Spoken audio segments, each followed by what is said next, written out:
Welcome to Story Tales. Please like this video and subscribe to Story Tales. I hope you enjoy the story. Let's begin.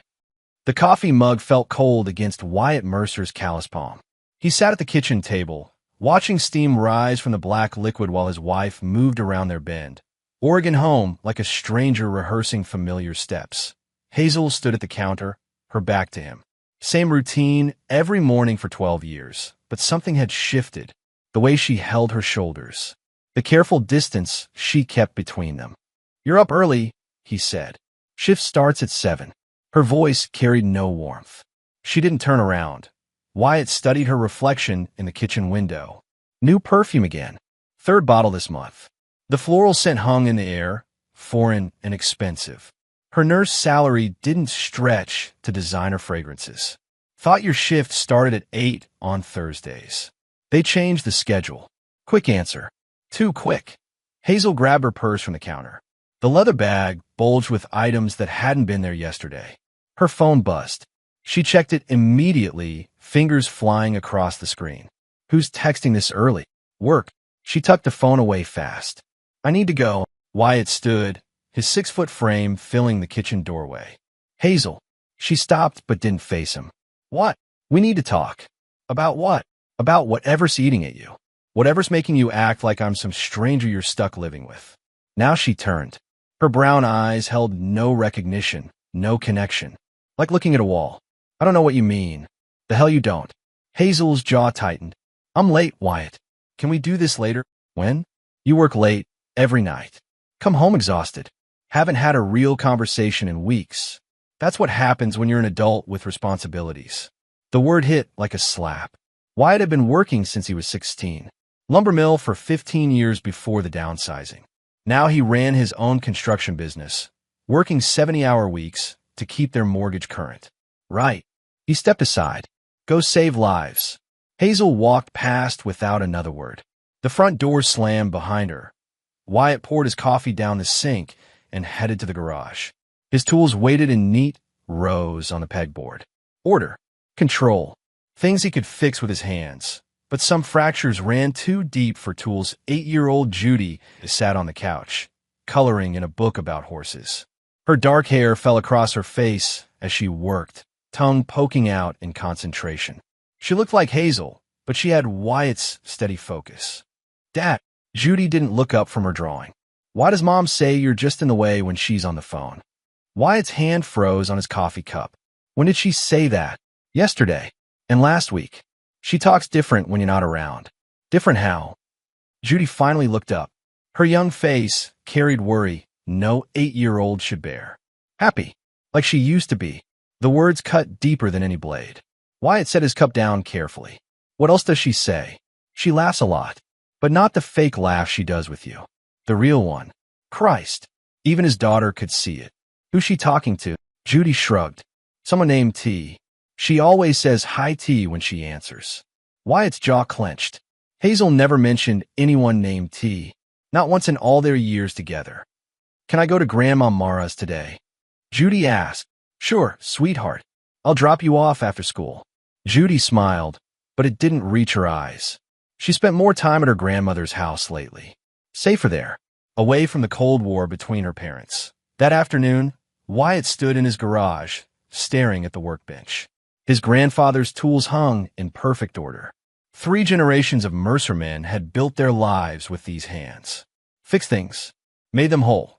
But how do you fix something when you don't know what's broken? He opened his toolbox and pulled out a small device. Audio recorder, motion activated. He bought it for job sites to document progress. Now, he had a different use in mind. Wyatt climbed on a stepladder and attached the recorder to the garage beam, hidden behind a coil of extension cord. The device had a range of 50 feet. It would pick up conversations from the kitchen, the living room, anywhere Hazel might think she had privacy. He hated himself for it. But he needed to know. The truth couldn't be worse than this slow poison eating their marriage. Friday morning came gray and wet. Wyatt loaded his truck while Judy finished breakfast. His thermos of coffee steamed on the dashboard.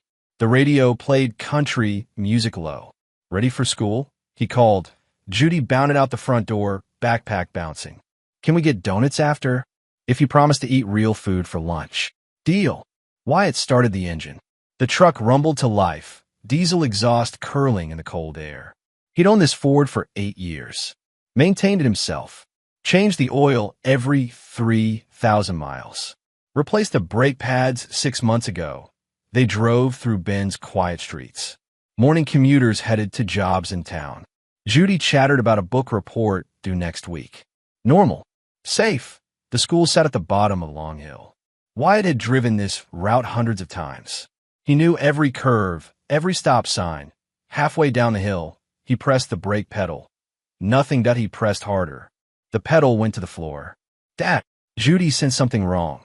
The truck gained speed. 30 miles per hour. 40. The school parking lot rushed toward them. Kids walking on the sidewalk. Parents dropping off children. Wyatt's mind went cold and sharp. 2 choices. Try to steer into the empty field to the right, or hit the oak tree straight ahead. The field might roll the truck. Judy could get thrown. The tree would stop them dead. Hold on, baby. Wyatt cranked the wheel hard left and aimed for the oak. Better to take the impact himself. The passenger side would be safer. The truck hit at 45 miles per hour. Metal screamed. Glass exploded. The world went white, then black. Consciousness came in pieces. Hospital sounds. Machines beeping.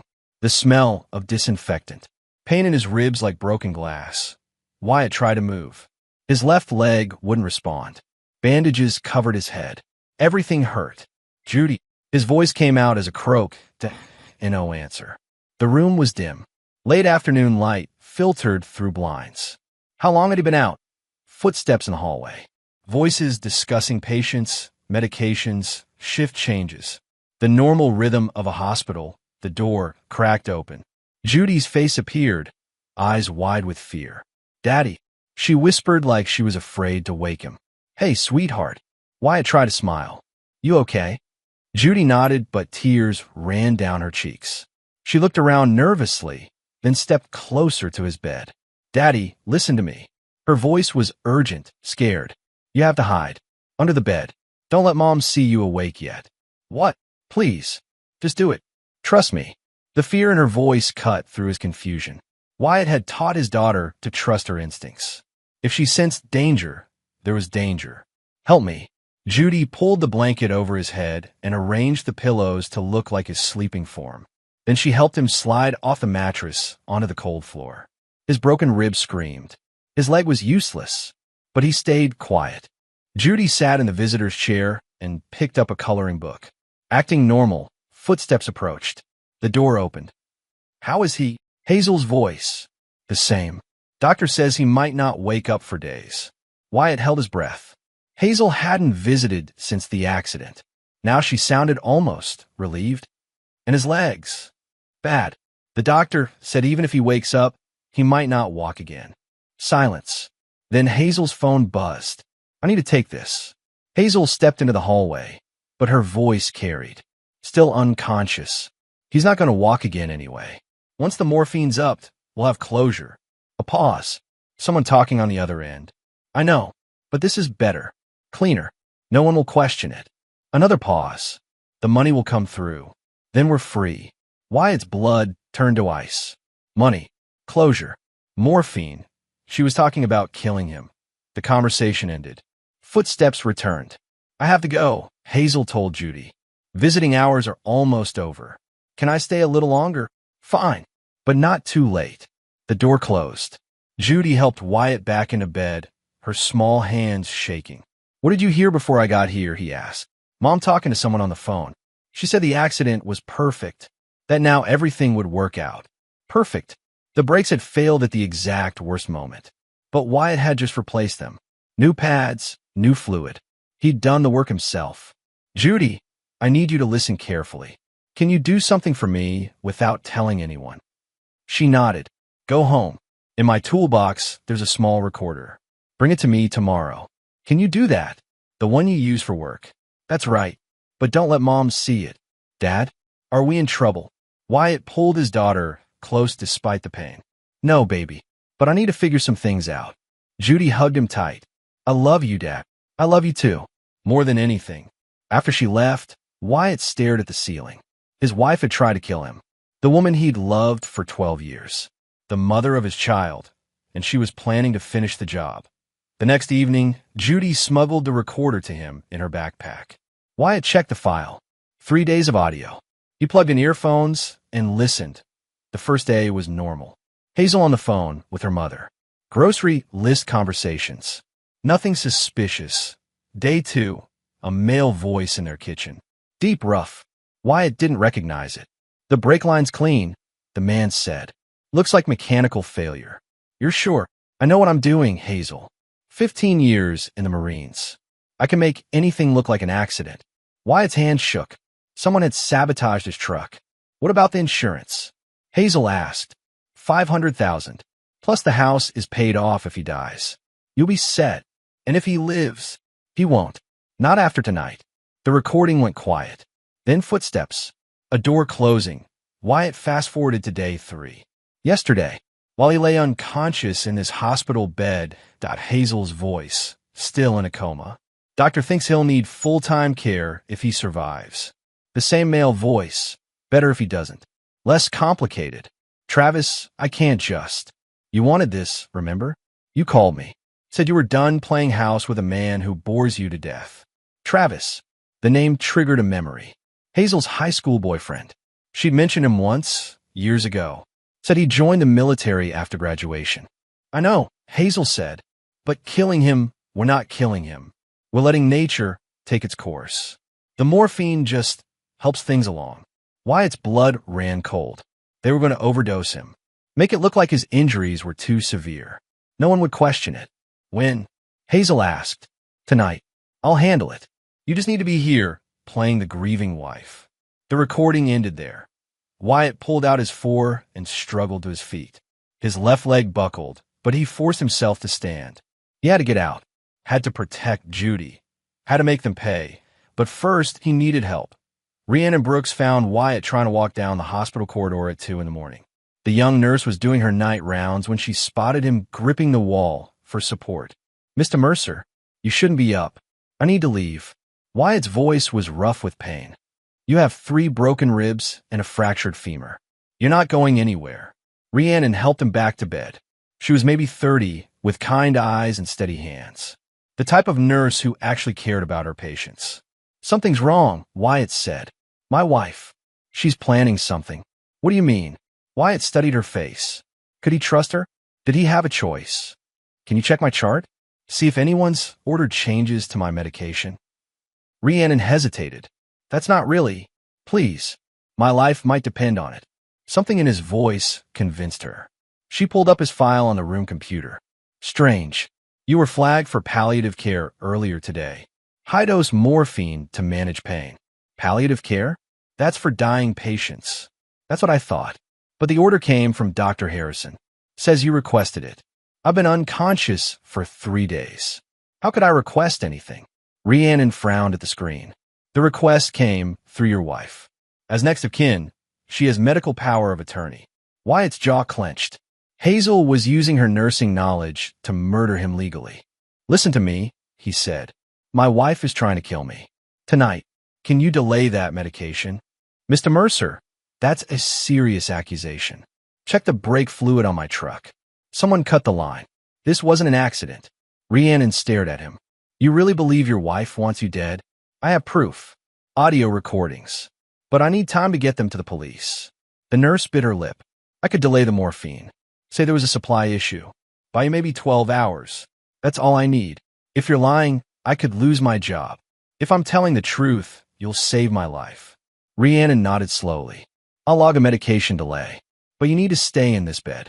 If Dr. Harrison sees you walking around, he'll override my decision. Thank you.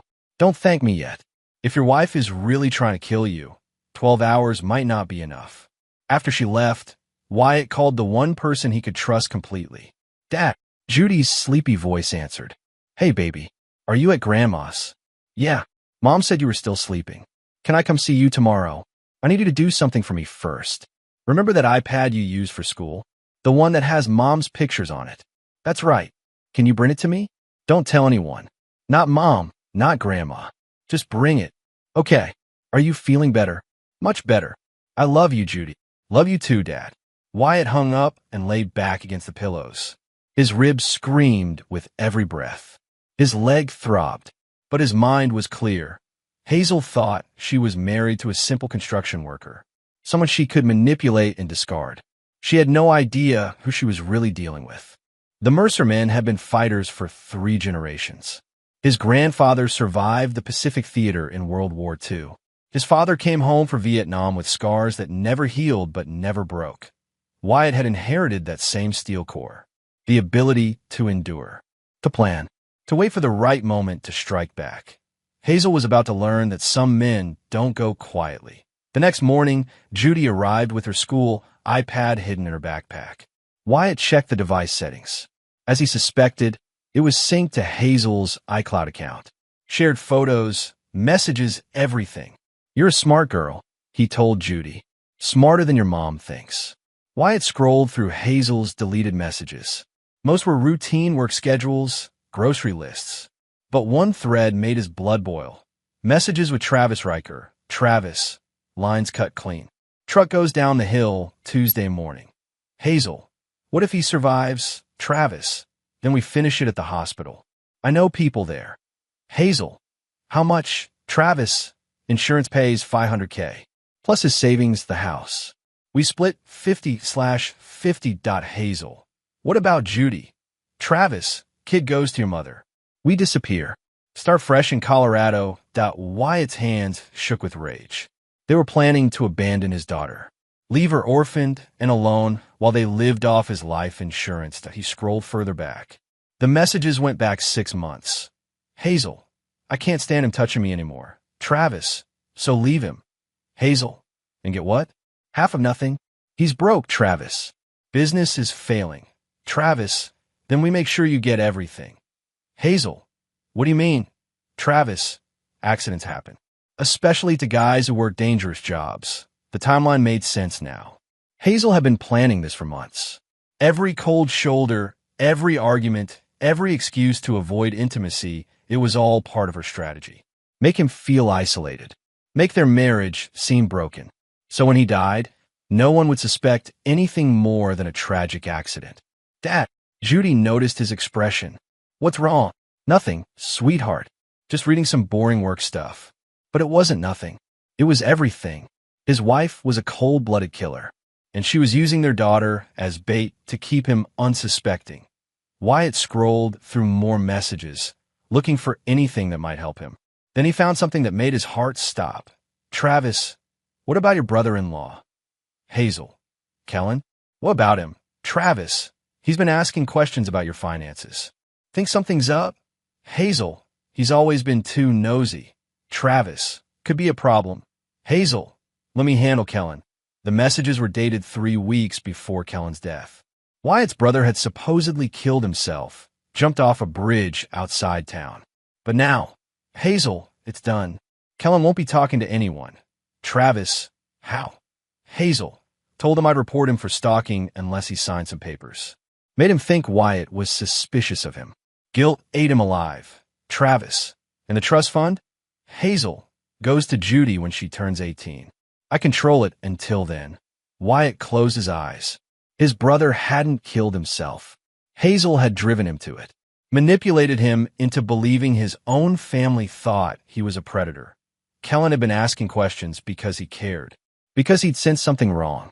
And Hazel had murdered him for it. I need to go to the bathroom, Wyatt told Judy. Want me to help? No, baby. Just stay here and color. Wyatt hobbled to the bathroom and locked the door. Then he called the one person who might have answers. Hallie?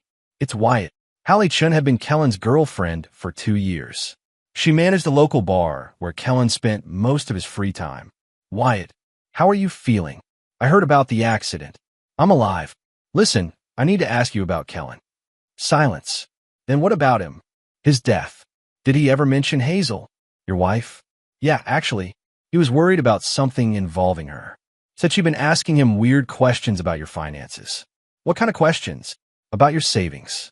Your life insurance. How much the house was worth. Kellen thought it was strange. Said Hazel had never shown interest in money before. Did he tell you anything else? The week before he died, He said Hazel had threatened him, told him she'd accuse him of stalking her unless he backed off. He was terrified, Wyatt. Said she had pictures of him near your house. Made it look like he was watching her. Wyatt's grip tightened on the phone. Pictures. She'd taken photos of him when he came to visit you, but cropped you out of them. Made it look like he was sneaking around, spying on her. Why didn't you tell me this before? I tried. But after the funeral, you were so broken up, and I had no proof. Just Kellen's word against your wife's. Wyatt hung up and returned to his hospital bed. Judy was drawing a picture of horses in a field. Innocent, unaware that her mother was a monster. Dad, when can we go home? Soon, baby. Real soon. But they weren't going home. Home was where the monster lived. Travis Riker owned a survival supply shop 15 miles outside Bend. The kind of place that sold military surplus gear, camping equipment, and items with no legal purpose for civilians. Wyatt had Rhiannon look up Travis's background while she was on break. The information she found painted a clear picture. Discharged from the Marines 8 years ago, she reported. Dishonorable discharge for assault and theft of military property. What kind of property? Weapons. Explosives. The kind of stuff that ends up on the black market. Criminal record. Sealed because of his military service. But I have a friend at the sheriff's department. Says Travis has been suspected in 3 insurance fraud cases. Never enough evidence to prosecute. Perfect. Hazel had chosen an expert. There's something else, Rhiannon said. Your brother's death? Travis was in town that week. Rented a motel room under a false name. Wyatt felt the pieces falling into place.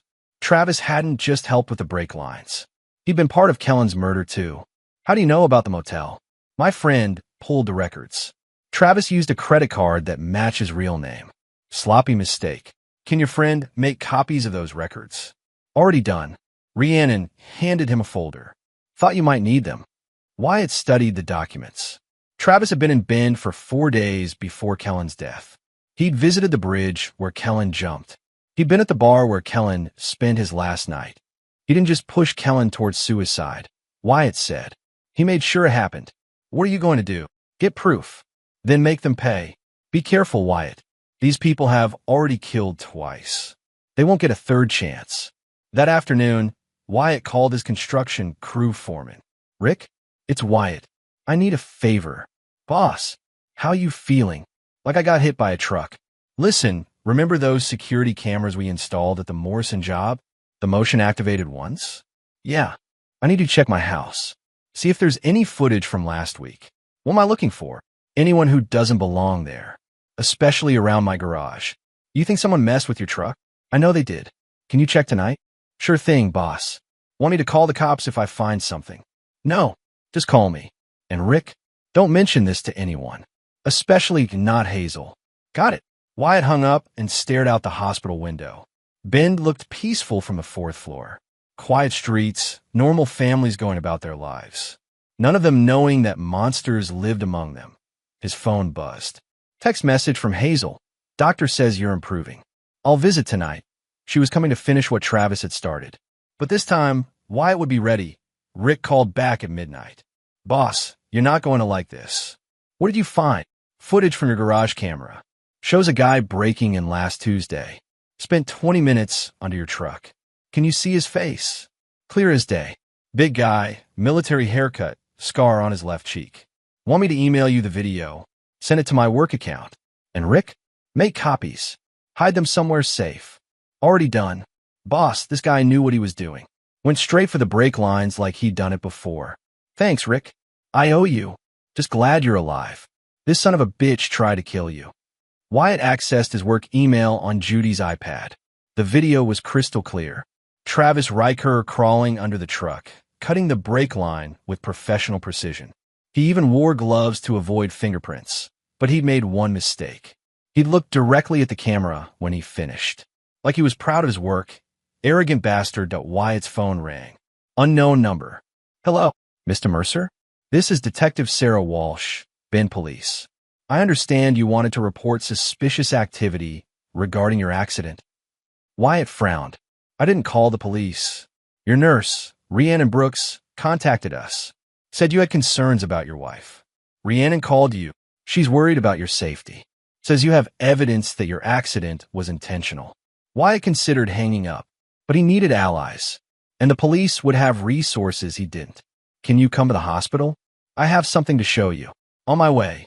30 minutes later, Detective Walsh arrived. She was younger than Wyatt expected, maybe 35, with sharp eyes and a no-nonsense attitude. Show me what you have, she said. Wyatt played the garage footage on the iPad. Walsh watched silently, her expression growing darker. Do you know this man? Travis Riker, my wife's ex-boyfriend. They've been planning this for months. Wyatt showed her the text messages, the financial records, everything he'd found. Walsh took notes while she listened. Mr. Mercer, this is enough to arrest them both. Attempted murder, conspiracy, insurance fraud. What about my brother's death? That's harder to prove. But if we can get Travis to talk, he might give us something. When do you make the arrests? Tomorrow morning. We'll coordinate with the DA's office. Wyatt shook his head. Too late. Hazel's coming here tonight to finish the job. Then we'll be ready for her. No. If you arrest her now, Travis will disappear. And I want them both to pay for what they did to Kellen. What are you suggesting? Let her try. Record everything. Then you'll have attempted murder in real time. Walsh stared at him. You're talking about using yourself as bait. I'm talking about justice. It's too dangerous. Detective, these people killed my brother and try to murder me in front of my daughter. Dangerous doesn't begin to cover what I'm willing to do. Walsh was quiet for a long moment. Then she nodded. We'll wire the room. Have backup ready. But if things go sideways, they won't. I know exactly how this is going to end. Wyatt spent the next day preparing. Rhiannon helped him practice looking unconscious while staying alert. Detective Walsh's team installed hidden cameras and microphones throughout the room. Remember, Walsh said, we need her to admit to the murder plot on tape. Don't push too hard or she'll get suspicious. I know what I'm doing, and if Travis shows up, then you get two for the price of one. At 7 p.m., Wyatt took a mild sedative to slow his heart rate and breathing. Not enough to impair his thinking, just enough to look like a man barely clinging to life. Judy had been sent to stay with her grandmother. One less thing to worry about, footsteps in the hallway. Wyatt closed his eyes and steadied his breathing. The door opened. Hazel entered alone. Hello, sweetheart, she said softly. How are you feeling? Wyatt didn't respond. To anyone watching, he looked unconscious. Hazel moved closer to the bed. Her perfume filled the room. The same expensive scent that had been the first sign of her betrayal. The doctor says you might not wake up, she continued. All that trauma to your head. Your poor brain just can't handle it. She sat in the visitor's chair and pulled out her phone. It's me, she said when someone answered. He's worse than yesterday. Doctor thinks it's time. Travis's voice came through clearly. I'm in the parking lot. Give me 5 minutes. What if someone sees you? I'm wearing scrubs. Look like any other hospital worker. The nurses? Night shift's light. Only 2 on this floor. I can handle them. Travis, if we get caught. We won't. This is at Hazel. Tomorrow you're a widow with $500,000 in insurance money. The call ended. Hazel stood and walked to the window. I'm sorry, Wyatt, but you were never enough. Never ambitious. Never willing to take risks. She turned back to his bed. Travis understands me. He sees potential where you saw obstacles. More footsteps in the hallway. The door opened again. Travis Riker entered wearing stolen scrubs and carrying a medical bag. He was bigger than Wyatt had imagined, with dead eyes and hands that moved like a predator's. Anyone see you? Hazel asked. Knocked out the nurse at the station. She'll be unconscious for an hour. You didn't kill her. Didn't need to. She'll think she fainted from working too hard. Travis approached Wyatt's bed and opened the medical bag. Inside were 3 syringes filled with clear liquid. What is that? Hazel asked. Morphine. Enough to stop his heart. But it'll look like his body just gave up fighting. How do you know? Did this twice in Afghanistan. Enemy prisoners who got too mouthy. Made it look like combat stress. Travis lifted the first syringe.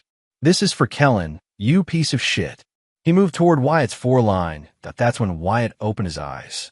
I wouldn't do that if I were you. Travis spun around, syringe raised like a weapon. What the hell? Wyatt sat up in bed, his voice strong and clear. Surprise, Travis. I'm a lot harder to kill than you thought. How are you awake? Hazel backed toward the door. Because I switched the sedatives. Wyatt pulled a small recording device from under his pillow and recorded everything you just said. Travis lunged forward with the syringe. But Wyatt was ready. He grabbed Travis's wrist and twisted hard. The syringe clattered to the floor. The door burst open. Detective Walsh and two uniformed officers entered with guns drawn. "Ben, police." "Nobody move." Travis reached for another syringe. One of the officers tackled him to the ground. The remaining syringes scattered across the tile floor. "Hazel Mercer, you're under arrest for attempted murder," Walsh said, producing handcuffs. "This is insane." Hazel screamed. "He's framing me." "Really?" Walsh held up the recording device. "Because we just heard you plan his murder in real time." Travis thrashed against the officer, holding him down. "This is entrapment." "No," Wyatt said, struggling to his feet. "This is justice." As they led Hazel away, she turned back to Wyatt. "You bastard. You ruined everything. I saved my life. And my daughter's." Travis will never talk. "You can't prove anything about Kellen." Wyatt smiled coldly. "We already have proof. Video footage of Travis at the bridge. Hotel records placing him in town. And now we have him attempting to murder me with the same drug cocktail that would have made Kellen's suicide look natural." The color drained from Hazel's face. "Goodbye, Hazel. Enjoy the next 20 years. The county courthouse in Bend had seen its share of dramatic cases, but the trial of Hazel Mercer and Travis Riker drew crowds like nothing in recent memory. Local news crews lined the steps. Reporters interviewed neighbors who claimed they'd always sensed something off about the couple. Wyatt sat in the front row, his legs still in a brace, but his mind sharp as steel. Judy stayed with her grandmother during the proceedings. No child should have to watch her mother be tried for murder. District Attorney Rebecca Morrison stood before the jury, her opening statement delivered with surgical precision. "Ladies and gentlemen, this case is about greed disguised as love and evil disguised as accident. The defendants didn't just try to murder Wyatt Mercer. They succeeded in murdering his brother Kellen, and they planned to abandon an 8-year-old girl to cover their tracks. The evidence was overwhelming. The garage footage showed Travis sabotaging the truck. The text messages revealed months of planning. The audio recordings captured them attempting murder in real time. But the prosecution's most damaging witness was Travis himself. Faced with the death penalty, he'd agreed to testify against Hazel in exchange for life in prison. The betrayal was complete. "She contacted me first," Travis said from the witness stand. Said she was tired of being married to a loser. Wanted to start fresh with someone who understood her. And you suggested murdering her husband. Morrison asked. "She suggested it. I just provided the expertise." "What about Kellen Mercer?" "He was asking too many questions." Hazel said he suspected something was wrong with their finances. "So you killed him." "We drove him to suicide. Made him think his own family suspected him of being a stalker. Guilt did the rest." Wyatt watched Hazel's face during Travis's testimony. No remorse, no regret, just cold fury at being betrayed by her accomplice. When it was her turn to testify, Hazel tried to paint herself as the victim. "Travis manipulated me," she said, tears streaming down her face. "I was trapped in a loveless marriage. He promised we could be together if Wyatt was gone. But you sent the text messages planning the murder," Morrison countered. "He made me send them. Said he'd hurt Judy if I didn't cooperate. Yet the messages show you were an enthusiastic participant. I was scared. You don't understand what Travis is capable of." Morrison played the hospital recording. Hazel's voice filled the courtroom, cold and calculating. "Doctor thinks it's time. Tomorrow you're a widow with $500,000 in insurance money. Does that sound like a frightened woman being coerced?" Hazel had no answer. The defense tried to argue temporary insanity, claiming Hazel had suffered a breakdown due to marital stress. But the timeline of evidence showed months of careful planning. The jury deliberated for less than 4 hours. Guilty on all counts. The sentencing hearing took place 3 weeks later. Judge Patricia Hendricks had presided over criminal cases for 20 years, but even she seemed shaken by the scope of the conspiracy. "Mr. Mercer," she said, "would you like to make a victim impact statement?" Wyatt stood slowly, his legs still weak, but his voice strong. Your Honor, I stood at my brother's grave and blamed myself for not seeing his pain. I held my daughter while she cried for her uncle, not knowing her own mother had murdered him. He turned to face Hazel. She stared straight ahead, refusing to meet his eyes. The woman I married died long before she tried to kill me. The person sitting there is a stranger who stole 12 years of my life and tried to steal the rest. His voice hardened, but she failed, and now she'll spend the next 2 decades learning what real prison feels like. Judge Hendricks nodded. Mrs. Mercer, you have been found guilty of conspiracy to commit murder, attempted murder, insurance fraud, and accessory to the wrongful death of Kellen Mercer. The court sentences you to 25 years in state prison without possibility of parole. Hazel finally looked at Wyatt. This isn't over. Yes, it is. Travis received life without parole. His military training had made him an expert killer, but it also made him a flight risk. No prosecutor was willing to take chances with a man who could disappear into the wilderness indefinitely. As they led the defendants away, Wyatt felt something he hadn't experienced in months. Peace, not happiness. That would take time, but the poison had been cut out. The wounds could finally heal. 6 months after the trial, Wyatt received a letter from the insurance company. The settlement check was larger than he'd expected. The life insurance policy Hazel had tried to collect on had been voided due to her criminal conviction. But Wyatt qualified for a wrongful death settlement related to Kellen's case. The money wouldn't bring his brother back, but it would secure Judy's future. Wyatt deposited the check and drove to the cemetery where Kellen was buried. The headstone was simple granite with his brother's name and dates. Below that, Wyatt had added a line, "Beloved brother, devoted uncle, murdered by cowards." "Hey, Kel," Wyatt said, kneeling beside the grave. "They're locked up. Both of them. 25 to life." The wind rustled through the pine trees. Bend was beautiful in late spring, with snow-capped mountains visible in the distance. Kellen had loved this view. "I'm sorry I didn't protect you. Sorry I didn't see what she was doing." Wyatt placed fresh flowers on the grave. "But she's never hurting anyone again. I made sure of that." A car pulled into the cemetery parking lot. Hallie got out, carrying her own bouquet. "Thought I might find you here," she said, approaching the grave. "How did the appeal hearing go?" "Denied. Travis's conviction stands. He'll die in prison." Hallie knelt beside Wyatt and placed her flowers next to his. "Kellen will be proud of you." "I don't know about that." "I do. He always said you were the strongest person he knew. Said you never gave up on anything that mattered." They stood in comfortable silence for a few minutes. Then Hallie spoke again. "What now?" "Now I raise my daughter. Try to give her a normal life. That's it. That's everything." 2 years later, Wyatt's construction business had grown into the largest operation in Central Oregon. The insurance money had provided startup capital, but his reputation for quality work brought steady contracts. He bought a new house on the other side of town. Same school district for Judy, but no memories of Hazel's betrayal. The place was smaller but felt more like home than the house he'd shared with a killer. Judy was 10 now, bright and resilient despite everything she'd endured. She rarely mentioned her mother, but she'd started seeing a therapist who helped her process the trauma. "Dad," Judy looked up from her homework. "Can Hallie come to my school play next week?" Hallie had become part of their lives gradually, naturally. Not as Wyatt's girlfriend, he wasn't ready for that. Might never be, but as Judy's honorary aunt and his trusted friend.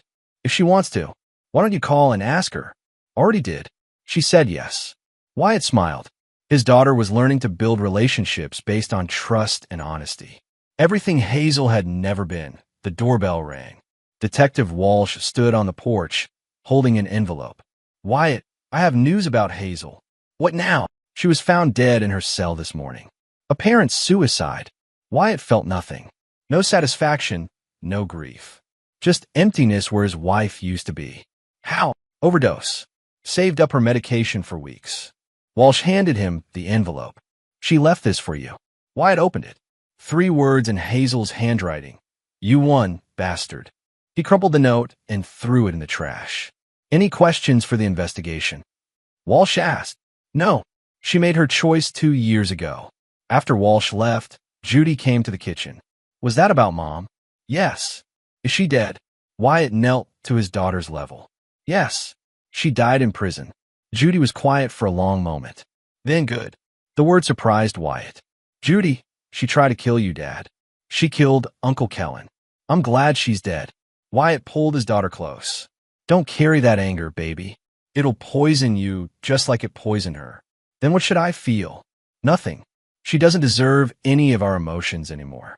That night, Wyatt sat on his back porch, watching stars emerge over the mountains. The house was quiet. Judy slept peacefully in her room.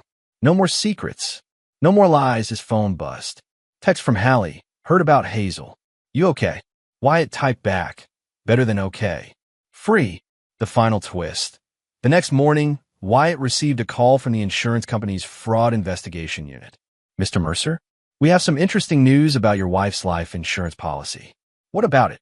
It was canceled 5 months before your accident. Unpaid premiums. If she'd succeeded in killing you, she wouldn't have received a penny. Wyatt almost laughed. Are you serious? Completely. She would have murdered you for nothing. After hanging up, Wyatt told Judy the news. His daughter shook her head in amazement. She was really stupid, wasn't she? Evil people usually are, sweetheart. They get so focused on hurting others, they stop thinking clearly. Is that why she got caught? That's exactly why she got caught. 3 years after the trial, Wyatt stood in the audience of Judy's middle school auditorium. She was receiving an award for her essay titled, "The Strongest Person I Know." The essay was about him. Hallie sat beside him, her presence comfortable and steady.